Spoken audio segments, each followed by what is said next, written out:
அமைதியான முறையில் ஆக்கப்பூர்வமான அரசியல் செய்து கொண்டிருக்கிறோம் என மாணிக்கம் தாகூருக்கு அன்புமணி ராமதாஸ் பதிலடி கொடுத்துள்ளார். மாமல்லபுரத்தில் நடைபெற்ற பாமக பொதுக்குழு கூட்டத்தில் பேசிய அவர், பாமக தனித்து நின்று பல சட்டமன்ற உறுப்பினர்களை பெற்றிருக்கிறது எனவும், காங்கிரஸ் கட்சி தனித்து நின்று ஒரு கவுன்சிலரையாவது பெற முடியுமா என கேள்வி எழுப்பியுள்ளார்.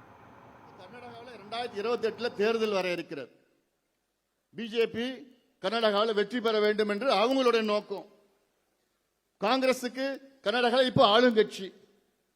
காங்கிரஸ் கர்நாடகாவில் மீண்டும் ஆட்சிக்கு வரணும்னு அவங்களுடைய நோக்கம்.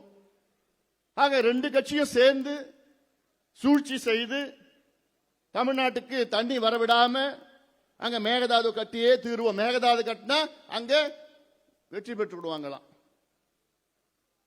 அடிக்கல் நாட்டினா போதும் வெற்றி பெற்று விடுவாங்க. இப்படியெல்லாம் பெரிய சூழ்ச்சிகள் நடக்குது. இது சம்பந்தமாக தான் நான் அறிக்கை வெளியிட்டேன். 2 நாட்களுக்கு முன்பு ஒரு அறிக்கை வெளியிட்டேன். இது பிஜேபியும் காங்கிரஸும் சேர்ந்து சூழ்ச்சி பண்றாங்க.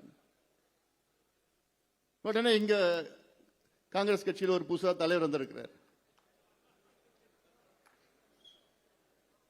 அவர் பார்த்தா மடிச்சு சட்டையை மடிச்சு விட்டுக்கிட்டு, ஐயோ நாங்கெல்லாம் ராணுவத்தை பார்த்துட்டோம்,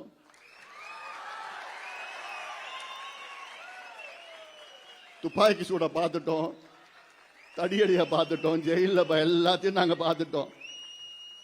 நீங்க அப்ப பிறக்க கூட இல்லை. நாங்க பேசுறோம்னா அமைதியா போயிடு. நாங்க ஆக்கப்பூர்வமான அரசியல் பண்ணிட்டு இருக்கிறோம். நாங்க தனியா நின்று எத்தனையோ சட்டமன்ற உறுப்பினர்களை நாங்க வெற்றி பெற்றிருக்கிறோம். தனியா நின்று உங்களால ஒரு கவுன்சிலர் கூட ஜெயிக்க முடியாது. தனியா நின்று பேச வந்துட்டீங்க. அங்க கர்நாடகாவில் DK சிவகுமார் வந்து குழந்தைய கிள்ளி விடுவாராம். அங்க காங்கிரஸ், கர்நாடகா காங்கிரஸ் முதலமைச்சர் DK சிவகுமார் குழந்தைய கிள்ளி விடுவாராம். தமிழ்நாடு காங்கிரஸ் இங்க வந்து தொட்டில் ஆட்டுவாங்களாம். என்ன டிராமா, என்ன நாடகம்?